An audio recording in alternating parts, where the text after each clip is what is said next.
One of the challenges organizations face when they monitor MRL information is making sure they are working with accurate data. One aspect of MRLs that often proves to be particularly challenging are deferral paths. In the global MRL database, deferral paths are defined as the decision trees used by some countries to determine acceptable MRLs when a national MRL is not established.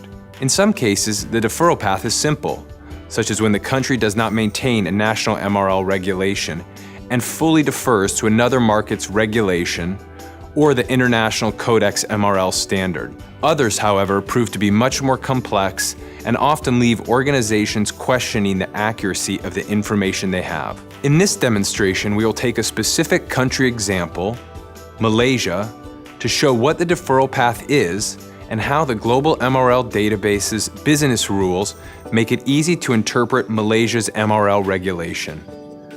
You will also become familiar with an important part of the database, the Market Information section. GlobalMRL.com includes market information reports for over 100 countries. These reports distill down into a few pages, concise, up-to-date MRL research conducted by our regulatory analysts. Specifically, they explain the details of the MRL regulatory system in place for each market, from overarching policies such as default MRLs and deferral paths, to information on enforcement programs, frequency of updates, and contact information for responsible government agencies. This information can be incorporated into market study reports, risk analysis documents, or regulatory harmonization studies. For our Malaysian example, the report explains that it maintains a national MRL list and that it defers to Codex in cases where a national MRL is not established. A default MRL of 0.01 parts per million applies when no national or Codex MRLs are established. The deferral path is incorporated directly into the business rules of the database so you can see how it applies for individual MRLs. Notice that the information is also included in the report about a proposed deferral path policy change for Malaysia. When this change goes into effect, the business rules in the database will be changed and the market information report will be updated. Let us now return to the main search page. Continuing with our example, let's assume we're exporting various citrus fruits to Malaysia.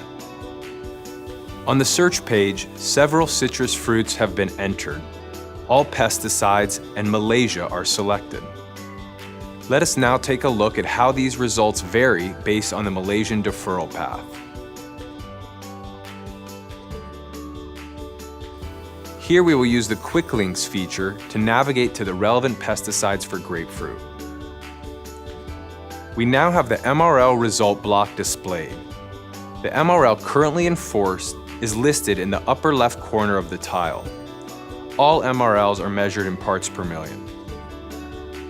In the MRL tile for Malaysia, we can see that the MRL for abamectin is 0.01 parts per million. It also displays Codex, which signifies that Malaysia defers to Codex for this specific pesticide because it does not have one established nationally.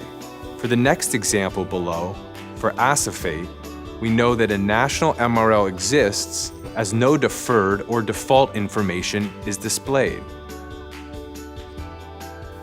To conclude this part of the demonstration, the MRL tile for grapefruit acequinosile shows the default MRL of 0.01 parts per million currently in place. So why is this all relevant? This example specifically demonstrates how we have built in the business logic to reflect a complex deferral path. Without this logic in place, it would be next to impossible to have such a complete view of the Malaysian market all in one location. Instead, the information is displayed in an easy-to-interpret manner which allows you to take the necessary steps for your business in a quicker and more assured way. Thank you for your interest in GlobalMRL.com.